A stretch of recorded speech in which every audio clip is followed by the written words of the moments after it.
De mi época de estudiante en la Universidad de Zaragoza, a mí hay una frase que se me quedó muy grabada. Es una frase que nos repetía siempre un profesor de anatomía que nos decía que la vida es la única enfermedad mortal de necesidad y transmisible por vía sexual. Y si lo pensáis bien, es completamente cierto. Es decir, todos procedemos de una relación entre nuestros padres y tarde o temprano algún día dejaremos de estar aquí. Y esto, claro, por más que lo asumas, no deja de ser cierto también que nos plantea muchísimas dudas y preguntas. Y esto lo veo yo en todos los comentarios. Me preguntéis muchísimas veces, oye, ¿qué siente un perro antes de morir? ¿Qué hace un perro antes de morir? ¿Cuál es el comportamiento de los perros días antes o semanas antes de morir? Etcétera, etcétera. Pues a todas estas preguntas les vamos a dar respuesta en este vídeo. Pero además os daré mi punto de vista en la segunda parte del vídeo, donde os explicaré cómo hacemos la eutanasia, qué siente un perro cuando llega a la clínica, desde mi punto de vista, claro. Y por último, en la última parte del vídeo, os daré unas pinceladas sobre lo que me habéis preguntado muchos también, sobre la eutanasia casera, ¿de acuerdo? Os daré mi opinión y demás, y hablaremos un poco sobre ello, ¿de acuerdo? Pues vamos para adentro. ¿En qué signos o síntomas os tenéis que fijar para empezar a sospechar o a tener prácticamente la certeza de que a vuestro perro le quedan pocos días de vida? Los he agrupado básicamente estos signos o síntomas en 11 y son los siguientes. Notaréis en primer lugar que vuestro perro tiene un letargo mucho más prolongado, es decir, se pasa muchas más horas durmiendo de lo habitual, tiene mucho desinterés por las cosas, está mucho más apático. Lógicamente tiene también una pérdida de apetito, y no porque sea mayor y haga menos ejercicio, sino porque ya encima de que comía poco, pues a lo mejor se tira 2 días o 3 días sin comer. Es bastante frecuente que veáis también incontinencia, sobre todo urinaria, es decir, el clásico perro que no tenía problemas para hacer pipí en la calle o hacer pipí en un sitio determinado, y que de un día a otro veis que a lo mejor te hace pipí en cualquier sitio de la casa. Podéis notar a veces toses profundas, como que el animal intenta respirar y no puede, tiene el pulmón tomado, es decir, hay algo de neumonía, encharcamiento pulmonar, algo de edema, etcétera, y notaréis que hay una mayor tendencia a que tenga esa tos continuada profunda. Veréis también en muchas ocasiones vómitos, y esto es debido a que, primero, el perro suele masticar peor, porque tiene en la gran mayoría de casos problemas dentales. Tiene también además problemas de digestión. Si juntamos todo, hace que con mayor frecuencia el perro tenga vómito. Os llamará mucho la atención el exceso de conductas dependientes que tiene el perro. ¿Qué quiere decir esto? Quiere decir que vuestro perro va a estar muchísimo más pendiente de vosotros. Va a ser un perro que busca vuestra presencia, que no se separa de vosotros, que es un poquito más pesado pensarlo, que está pidiendo a su manera ayuda. Él no sabe lo que le pasa, aunque parecen ser conscientes, desde mi punto de vista, de que algo malo les está a punto de llegar. Pueden también presentar convulsiones. Esto es común o frecuente en muchos perros porque tienen alteraciones en las conducciones nerviosas, sobre todo a nivel cerebral, o porque a lo mejor comen cosas inadecuadas, porque ya no saben ni lo que comen, la verdad, muchas veces. Y claro, esto de las convulsiones os preocupa, pensáis a lo mejor en una epilepsia, pero en la mayoría de casos suelen ser problemas ligados a la demencia senil. Fijaros mucho en sus encías.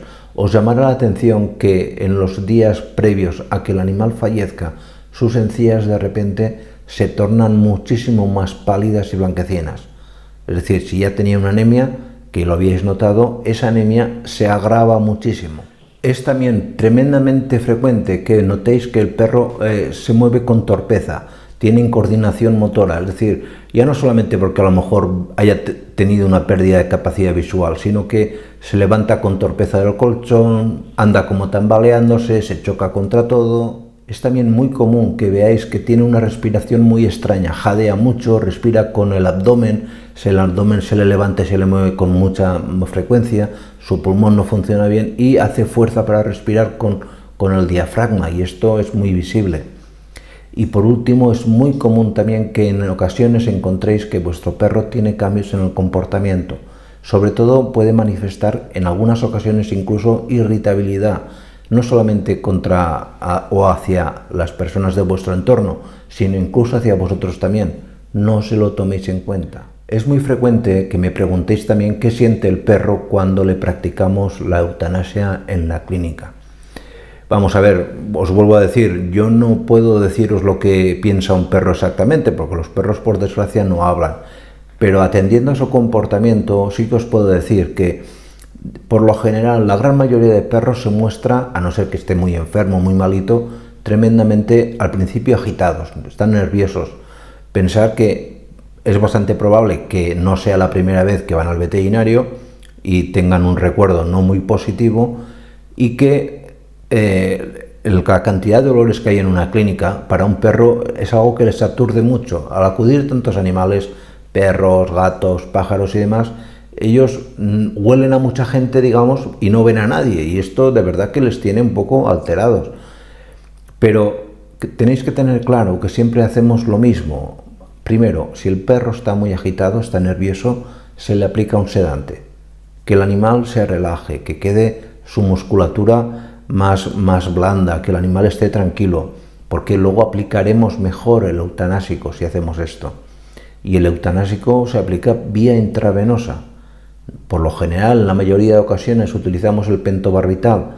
Hay muchos productos comerciales, pero que es una aplicación que hay que hacer con cuidado, y nos interesa que el animal esté relajado. Hay que hacerla con cuidado porque no te puede salir de la vena, porque son productos que pueden provocar luego un edema o algún quemazón alrededor de la vena, algo que no es agradable de ver. Luego, claro, os llama mucho la atención ver que el perro cuando fallece en ese momento, pues a veces se queda con los ojos abiertos, lo veis y el perro está lagrimeando o se ha hecho caca o pipí. Esto es normal. Pensar que cuando alguien fallece, y pasa también en los humanos, los esfínteres se relajan. Que salga caca, que salga pipí, es algo muy normal. Que los ojos se queden al principio abiertos, luego veis cuando vais a un funeral veis que tienen los ojos cerrados, pero al principio la primera reacción es que se quede el ojo abierto, y al quedarse el ojo abierto pues veis que se cuelga lágrima, y es normal. Pero esto no quiere decir, siempre y cuando se haya hecho bien el proceso de primero sedación y luego aplicación del eutanásico, que el animal haya sufrido. De cualquier manera, lo que yo siempre recomiendo, porque es bueno para el perro y bueno para el propietario, es que si se ve el propietario con capacidad de entrar a la sala, que entre. Es bueno. Es bueno primero para el perro. Siempre será mejor que esté acariciando al perro su propietario que no la ayudante que tengamos en la clínica. Esto por descontado, por descontado. Es muchísimo mejor. El animal va a estar mucho más tranquilo, aunque lo hayas sedado, si te huele o te siente que estás a su lado. Yo entiendo que es difícil, pero también te tengo que decir que es bueno para ti, de verdad, porque si el veterinario te va explicando lo que hace, si tú ves que el animal no sufre y que le puedes hacer las preguntas de aquello que te llame la atención, pues con el dolor que vas a tener, que es inevitable, pues vas a llevar mejor la situación. Me preguntáis en muchas ocasiones sobre la eutanasia casera, y aquí os tengo que ser completamente franco, ¿vale? Completamente transparente. Este canal se llama Veterinario Gratis porque promovemos el uso de remedios caseros para cualquier cosa, porque hay muchos remedios caseros que funcionan. Yo en mi ejercicio profesional utilizo muchos medicamentos porque necesito actuar rápido. Por lo general los remedios caseros son eficaces, pero necesitan que poco a poco se vayan haciendo las cosas pim pam, pim pam. Pero para practicar la eutanasia se necesita algo que actúe bien, que actúe rápido y que el animal no esté sufriendo mucho tiempo. Por eso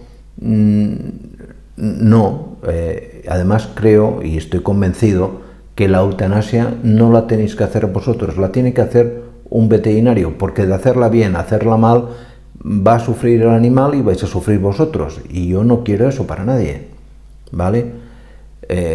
Ya os digo, la filosofía que nos inspira es ayudaros con los remedios y generar recursos para las protectoras Que las protectoras practican, ellas sí que pueden practicar muchas eutanasias, porque tienen a gente especializada en hacerlo. Tienen veterinarios, estudiantes de veterinaria, etcétera, que pueden hacer este servicio, porque están habituados. Pero yo no os voy a recomendar en ningún momento que a nivel particular hagáis la eutanasia, a no ser que seáis médicos o seáis farmacéuticos o lo que seáis, que tengáis manejo con la aplicación intravenosa de medicamentos, ¿de acuerdo? Lo siento mucho, pero por ahí ya no voy más, ¿de acuerdo? Muchísimas gracias a todos y nos vemos en siguientes vídeos. Cuidaros mucho, chao.